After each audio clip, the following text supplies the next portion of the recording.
¿Cómo están? Buenas noches. Bueno, como bien el tema de ahora es las promesas se cumplen o las promesas de Dios se cumplen.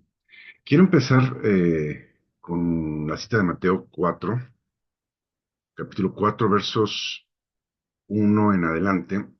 Dice, entonces Jesús fue llevado por el Espíritu al desierto para ser tentado por el diablo. Y después de haber ayunado 40 días y 40 noches, tuvo hambre. Y vino a él el tentador y le dijo, si eres hijo de Dios, di que estas piedras se conviertan en pan. Él respondió y dijo, escrito está, no solo de pan vivirá el hombre, sino de toda palabra que sale de la boca de Dios. Entonces el diablo le llevó a la santa ciudad y le puso sobre el pináculo del templo y le dijo, si eres hijo de Dios, échate abajo, porque escrito está, a sus ángeles mandará acerca de ti y en sus manos te sostendrán para que no tropieces con tu pie en piedra. Jesús le dijo, escrito está, también no tentarás al Señor tu Dios. Otra vez lo llevó el diablo a un monte muy alto y le mostró todos los reinos del mundo y la gloria de ellos y le dijo, todo esto te daré si postrado me adorares. Entonces Jesús le dijo, vete Satanás, porque escrito está, al Señor tu Dios adorarás y a él solo servirás. Y el diablo entonces le dejó y aquí que vinieron ángeles y le servían. Bueno, eh, empieza esta historia cuando Jesús, después de ser bautizado, es llevado al desierto por el Espíritu Santo para ser tentado, para ser probado por el diablo. Y dice que estuvo 40 días y 40 noches. Y después de eso, dice, tuvo hambre. O sea, el diablo o el enemigo no se le apareció a Jesús, sino hasta que sintió hambre. Entonces, ¿qué nos dice? Nos dice esto, que el diablo va a venir a tentarte y va a venir a probarte en tu momento de mayor necesidad, porque es más fácil que caigamos en el momento de necesidad, que cuando estamos bien. Hay una escritura eh, en Génesis donde habla de Jacob. ¿Se acuerdan que Jacob y Esaú, que eran hijos de Isaac? Isaac tiene dos hijos, uno es Jacob y otro Esaú. Y dice un día que Esaú fue a cazar y regresando dice que llegó con hambre. Y entonces Jacob estaba cocinando ahí unas lentejas y entonces él las olió, sintió el hambre y se acercó a su hermano y le dijo, dame de las lentejas. Y Jacob muy listo le dice, bueno, te cambio. O sea, esto está increíble, ¿eh? Parece de risa, pero podemos llegar hasta esos momentos. ¿Sí? Le dice, te cambio el plato de lentejas por tu primogenitura. Y él dice, ¿de qué me sirve la primogenitura? O sea, en el Viejo Testamento, el hijo primogénito, a la hora de que el padre repartía la herencia, se quedaba con una doble porción el hijo primogénito que los demás. Y además el hijo primogénito se convertía en el patriarca de la familia. Entonces cambió eso, que no le importó en el momento quiso llenar la barriga y cambió su bendición por un plato de lentejas. Entonces aquí, en este pasaje, Jesús tiene hambre y entonces el diablo le dice, bueno, si eres hijo de Dios, di que estas piedras se conviertan en pan. Y lo interesante aquí es que Jesús me dijo, no, sí tengo hambre, ahorita voy a orar para que las piedras se conviertan en pan o para que Dios mande alimento, etcétera, etcétera. Pero no hizo eso. Lo que le dijo a Satanás le contestó con la escritura. Escrito está, no solo de pan vivir el hombre, sino de toda palabra que sale de la boca de Dios. Y entonces vemos cómo en cada situación en la que es tentado, probado por Satanás, Jesús siempre le contesta, escrito está, escrito está. Esto es un ejemplo para nosotros. Nosotros vamos a pasar momentos difíciles porque nadie dice que no los vamos a pasar. Y en lugar de sucumbir a la tentación de hacer algo que, eh, alivien momentáneamente el dolor o la ansiedad o lo que traigamos, y al final sea algo peor, lo que debemos hacer es ver qué dice la escritura del momento que estamos pasando y declarar lo que Dios dice. Dios dijo, y entonces, pues tú lo recitas la escritura, confiesas la escritura o declaras la escritura con fe, con fe, creyendo que Dios es fiel para contestar las promesas. Por eso el tema se llama Dios contesta las promesas, o las promesas son contestadas, siempre hay una respuesta. Y hay otro versículo está muy interesante aquí, que es cuando el diablo lo lleva al pináculo del templo y le dijo, si eres hijo de Dios, échate abajo, porque escrito está. O sea, ¿qué le está diciendo el diablo a Jesús? Yo también conozco la escritura. Y esto está escrito en la escritura. Entonces, si estás de acuerdo a la escritura, pues entonces haz esto. Y algo bien interesante, Jesús le contesta también, dice, también escrito está, no tentarás al Señor tu Dios. Y aquí hay algo bien interesante, no sé cuántos se han puesto a ver esta escritura que dice, a sus ángeles mandará acerca de ti. Si se van al Salmo, es el Salmo 91, el diablo omite una parte de la escritura. Y lo hace intencionalmente. O sea, le dice, échate aquí porque escrito está, va a mandar a sus ángeles para que te cachen. Pero así no dice la escritura. La escritura dice, porque a sus ángeles mandará para que te guarden en todo tu camino, o sea, en tu día a día, en tu caminar. Hay un cuidado de parte de Dios. No quiere decir que, a ver, si Dios sí me cuida, me voy a aventar de aquí. No. O sea, eso es tentar a Dios. Por eso le dice a Jesús, no tentarás al Señor tu Dios. Entonces, Dios siempre cumple sus promesas. Por eso es importante eh, declarar, confesar o decir la escritura en el momento que la necesitamos. O sea, obviamente primero tienes que meterla dentro de ti, de la abundancia del corazón habla la boca. ¿Cómo vas a hablar algo que no ha entrado a tu corazón? Entonces es necesario que, tu, que su palabra entre en nuestro corazón. Miren, vamos a Deuteronomio 11, es el quinto libro de la Biblia, Deuteronomio, capítulo 11, y aquí es una promesa muy, muy hermosa. Vamos a leerlo del verso 13 en adelante. Y dice, empieza con una condicionante. Cuando empieza diciendo sí, sí, haces esto, sí, lo otro, entonces vendrá esta respuesta de parte de Dios. Entonces empieza diciendo el Deuteronomio, si obedeces cuidadosamente mi palabra que yo te prescribo hoy, amando al Señor tu Dios y sirviéndole con todo tu corazón y con toda tu fuerza y con toda tu alma, ¿sí? Yo daré la lluvia a tu tierra a su tiempo, la temprana y la tardía, y recogerás tu grano, tu vino y tu aceite. Tú dices, bueno, pues, ¿cómo? A mí que me interesa la lluvia, pues claro que nos interesa, porque si no hay lluvia, los campos no tienen riego, y si los campos no tienen riegos, las cosechas se secan, los animales no tienen que comer, entonces los ríos se secan, los mantos acuíferos también, o sea, se va acabando el agua, y el agua es vida para todos. Entonces, aquí es una promesa, es cuando tú estás atento a la palabra de Dios para ponerla por obra, Él va a cuidar de que no te falte nada, ¿verdad? Verso 15, daré también la hierba en tu campo para tus ganados, es lo que estamos hablando, y comerás y te saciarás, o sea, no te quedarás con hambre. ¿Sí? Guárdense pues en sus corazones, que sus corazones no se infatúen. Dice, y se aparten y sirvan a dioses ajenos y se inclinan a ellos.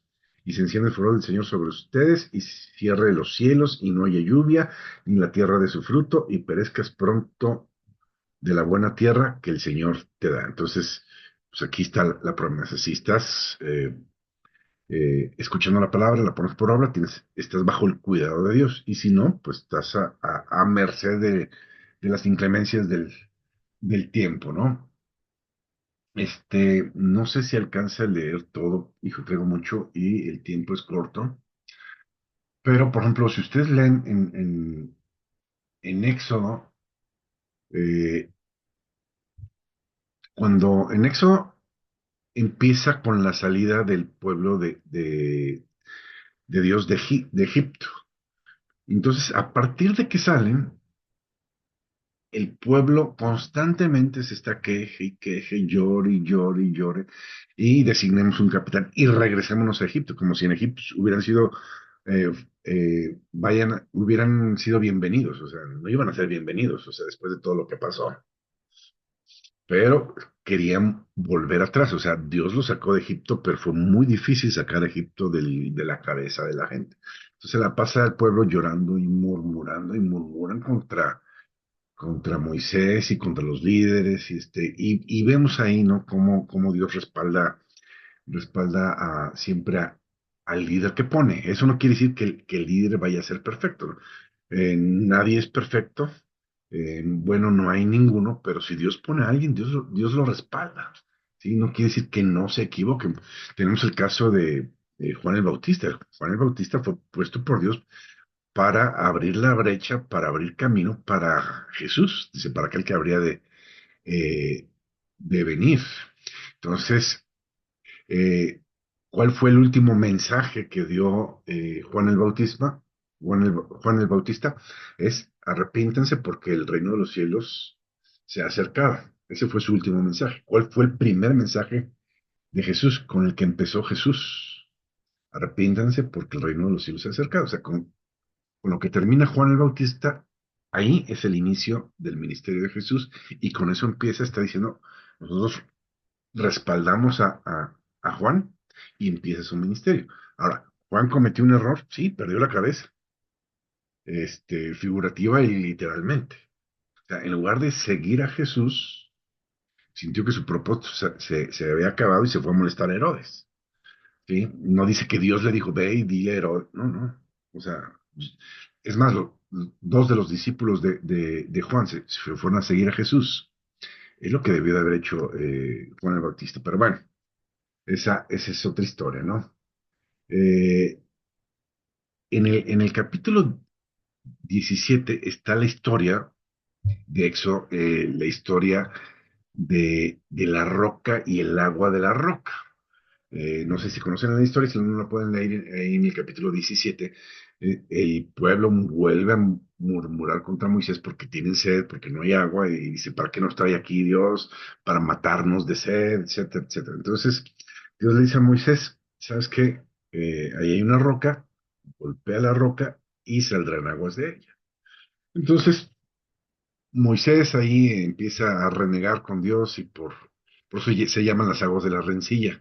Cuando Dios reniega contra Dios, reniega del pueblo, reniega de todo, este pueblo de aquí, ¿a poco me van a apedrear, etcétera? Entonces, en lugar de dar gloria a Dios, se pone ahí a quejarse y como castigo Dios le dice, bueno, pues no vas a ver la tierra, no vas a entrar en la tierra prometida. Le permite verla, pero no entra. Y entonces golpea la roca y empieza a salir agua de la roca. En el capítulo 10 de Primera de Corintios, sí, no me acuerdo exactamente el verso, pero habla precisamente de esto. Dice que todos bebieron de la misma agua porque bebían de la roca que les seguía. Y esto parece locura, ¿no? O sea, sabemos que el pueblo estuvo pues vagando por el desierto por 40 años.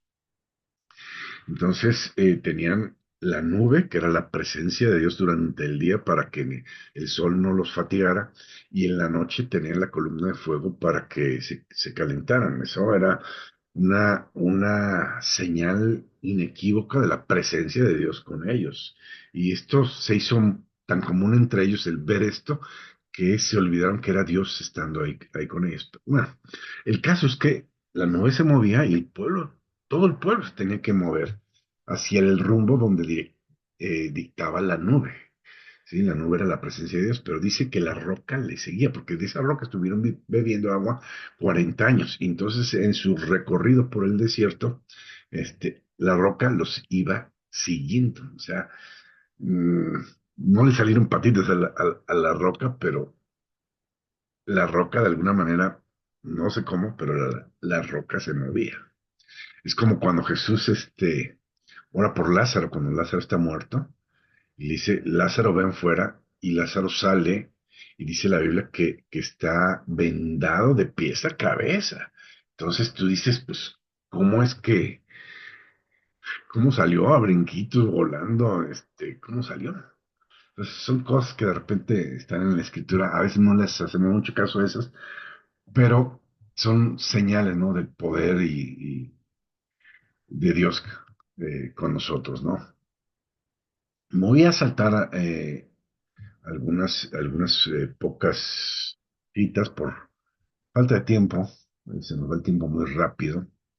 Y precisamente aquí está lo que yo les decía, Primera de Corintios. Vamos a leerlo. Primera de Corintios, capítulo 10.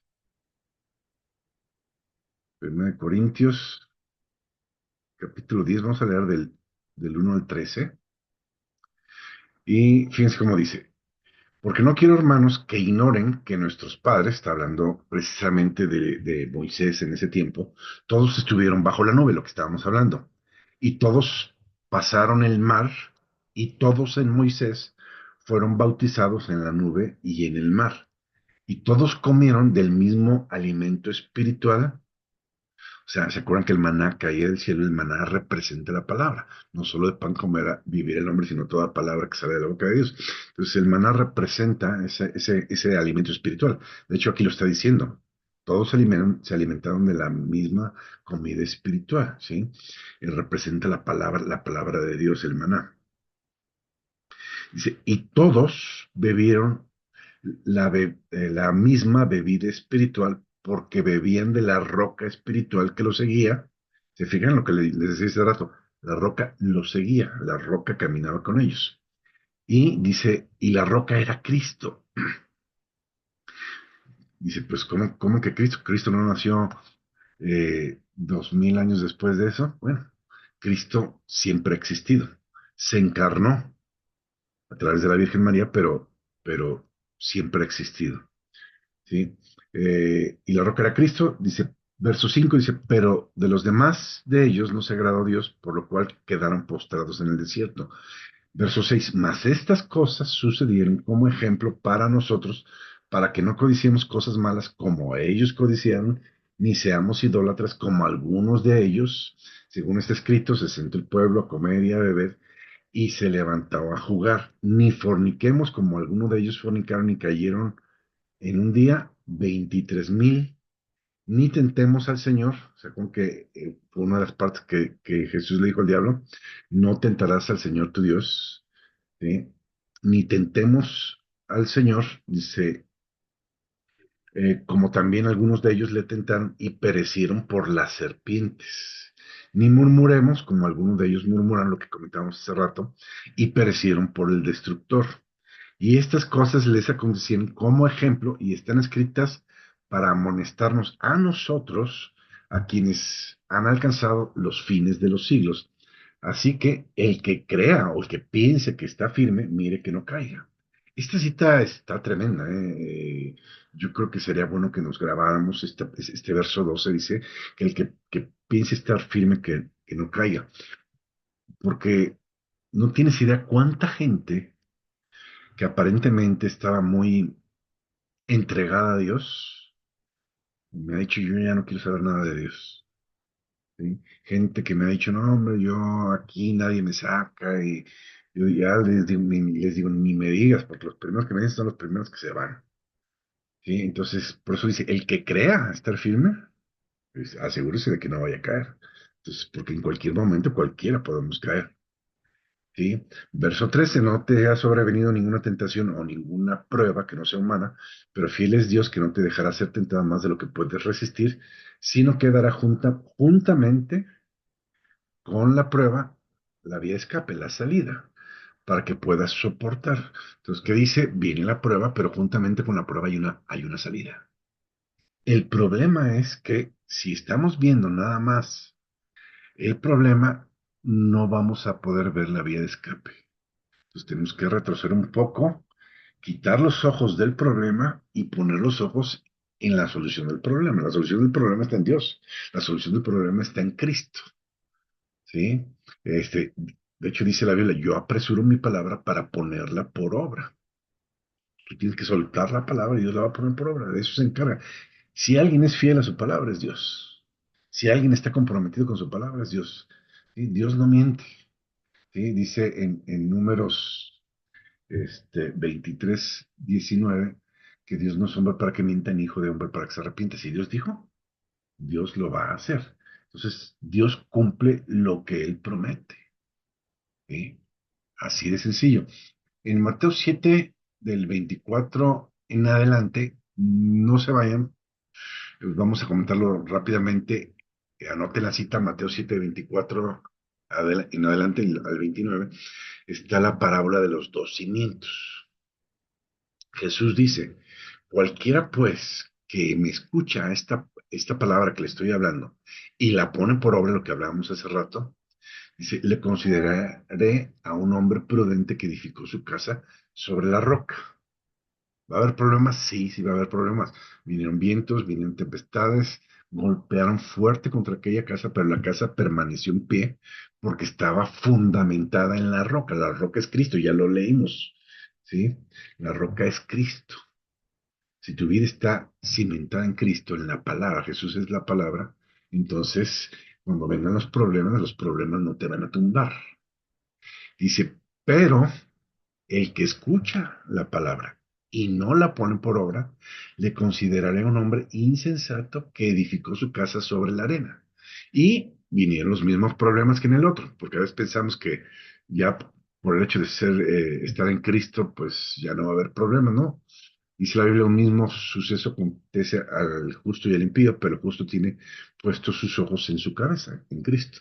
Entonces vinieron también los vientos, vinieron también las tempestades, dice, también golpearon con ímpetu contra aquella casa, dice, y fue grande su ruina. ¿Por qué? Porque estaba edificada sobre la arena y no sobre la roca, no sobre la palabra de Dios. Entonces, lo que intentamos hacer con estos estudios y siempre enfatizar es que la importancia de edificar nuestras vidas sobre la palabra de Dios.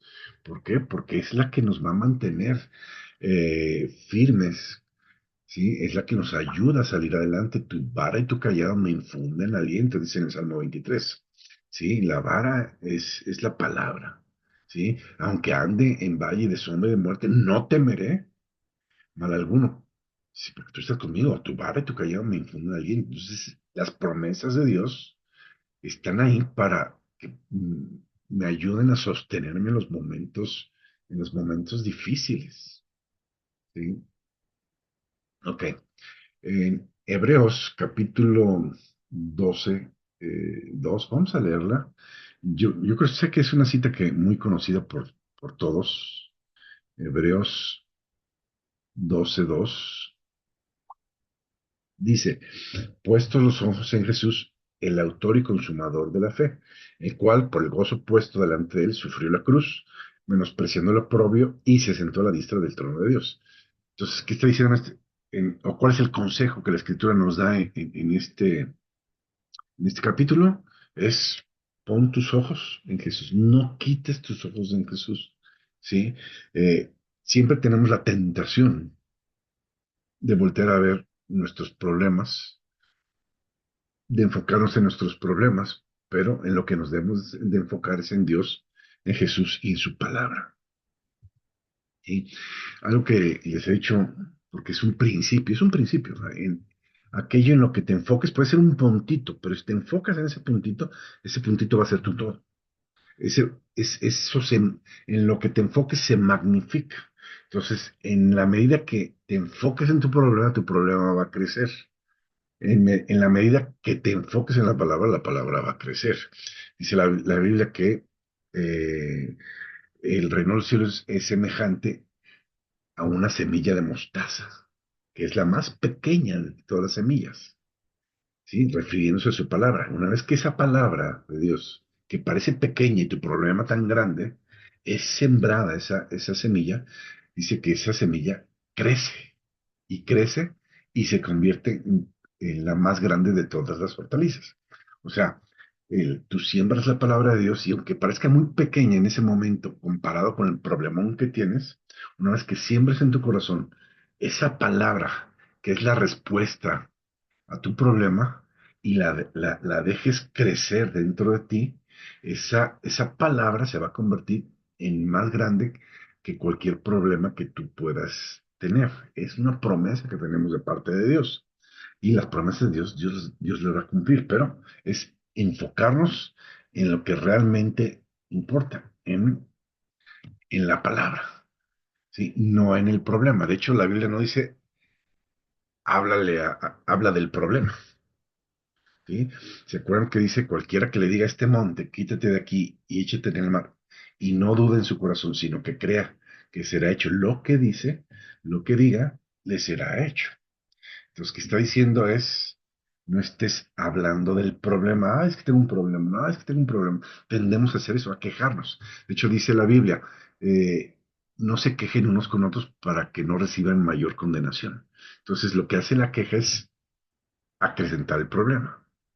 No te quejes, no hables del problema, háblale al problema y dile al problema, quítate de aquí, échate en el mar. O sea, la Biblia dice esto, tengo un problema de salud, soy sano por las llagas de Cristo Jesús. Eso dice la palabra y yo declaro eso.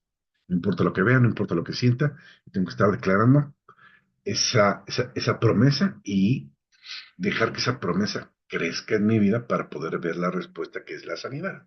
Si tenemos un problema financiero, pues entonces nos vamos a la escritura. Jesús siendo pobre se hizo rico para que con su... perdón, Jesús siendo rico se hizo pobre para que con su pobreza yo fuese enriquecido. Dios da más abundantemente de lo que pedimos o entendemos. Amado, yo deseo que tú seas prosperado en todas las cosas y que tengas salud, así como o en la medida en que tu alma se deja prosperar por la palabra. Entonces, tú declaras la palabra y declaras la palabra y declaras la palabra y vas a ver la respuesta. Es lo que tenemos que hacer. De hecho, tenemos un ejemplo muy bueno en Daniel. Vamos a leerlo. Libro de Daniel 4:17. Esta cita me encanta. Daniel 4:17. Fíjense lo que dice. La sentencia es por decreto de los vigilantes. ¿Quiénes son los vigilantes? Los vigilantes son los ángeles, así también se les llama los ángeles, los vigilantes. Entonces lo voy a parafrasear, las sentencias por decreto de los ángeles. Y vean lo que dice la siguiente parte del verso. Y por el dicho de los santos, la resolución. Por el dicho, por lo que el santo habla, se da la resolución. La palabra santo es apartado para Dios, no es como el concepto que tenían, ¿no? Santo es una persona que nunca pecó y que no peca y que no hace, no, no, no. Santo es apartado para Dios. Bueno, no habemos ninguno y todos la regamos. La Biblia dice que el que diga que no tiene pecado es mentiroso, entonces todos tenemos. Entonces somos santos por haber aceptado a Jesús como Señor y Salvador. Somos justificados gratuitamente por su fe, por la fe en su sangre, ¿sí? En el sacrificio que Jesús hizo en nosotros, por la fe en Jesucristo. Entonces dice, y por el dicho de los creyentes, le voy a cambiar en lugar de santos, le voy a poner creyentes para que quede como más claro, y por el dicho de los creyentes, ¿la resolución de qué? El problema. Entonces, ¿qué está diciendo aquí? Tú hablas la palabra y Dios manda un ángel, lo sabrá qué hace, pero ese es el problema se soluciona. Y luego dice la siguiente parte del verso, para que conozcan los vivientes que el Altísimo gobierna el reino de los hombres y que a quien él quiere lo da y constituye sobre él al más bajo de los hombres. O sea, Dios es el que quita y pone reyes, presidentes, etcétera. Entonces, ¿cómo es que permitió que este presidente al mano esté? Pues algo quiere tratar con el pueblo, ¿no? De hecho, dice la Biblia, bendita la nación cuyo Dios es Jehová, o Yahvé, o el Señor. ¿Sí? Pero la gente se ha alejado de Dios. Hay una pintura, de hecho la tengo en una de las computadoras, como fondo de pantalla, que es la pintura de Miguel Ángel, donde está, todos la conocemos, ¿no?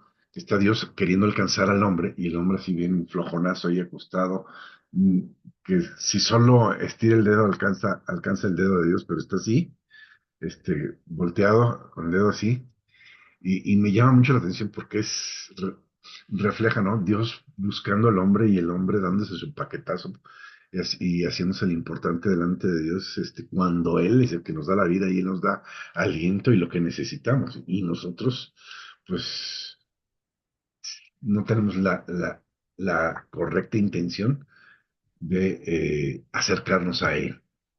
¿Sí? Mateo 6, 20, 25 al 34, no vayan también, ya es una cita muy conocida por todos nosotros, es busca primeramente, primero, el reino de Dios y su justicia y lo que tú necesites te va a llegar, te va a ser añadido. Acontecerá que si escuchas, dice en Deuteronomio 28, 1 y 2, atentamente la voz de Dios para poner por obra su palabra, vendrán sobre ti todas estas bendiciones y te alcanzarán. O sea, está diciendo, no necesitas ir a buscar la bendición te viene a buscar a ti cuando tú buscas la palabra de Dios. Josué 1:8, nunca se apartará de tu boca este libro de la ley, sino que de día y de noche has de meditar en él para que hagas y guardes conforme a todo lo que está escrito, porque entonces harás prosperar tu camino y todo te saldrá bien. El Salmo 1 habla algo parecido, dice, bendito el varón que no anduvo en consejo de manos, ni en silla de escarnecedores se ha sentado, sino que en la palabra de Dios se deleite, está su deleite. En esa palabra medita de día y de noche. Dice, esa persona será como un árbol plantado junto a corrientes de agua, que da su fruto a su tiempo y su hoja no cae. Y todo cuanto hace, prosperará. Entonces, termino con Juan 15:7, ya la conocemos. Jesús dice, si permaneces en mí y mis palabras permanecen en ti, pídeme lo que se te dé la gana, que te será concedido. ¿Por qué? Porque estamos permaneciendo en Él y Él en nosotros. O sea, estamos unidos por la palabra y en espíritu, este, Jesús y yo, y lo que yo necesite, Dios va a estar atento, ¿sí? Dice que Él suplirá todas mis necesidades. Bueno, quiero darles gracias por haberse conectado. Nos vemos la próxima semana, si Dios lo permite, que yo creo que sí, y espero que sí. Gracias por ser fieles a estos estudios, a la palabra que Dios nos está enviando. Los bendigo en el nombre de Jesús y nuevamente, gracias. Hasta la próxima semana. Que Dios los y las bendiga a todos.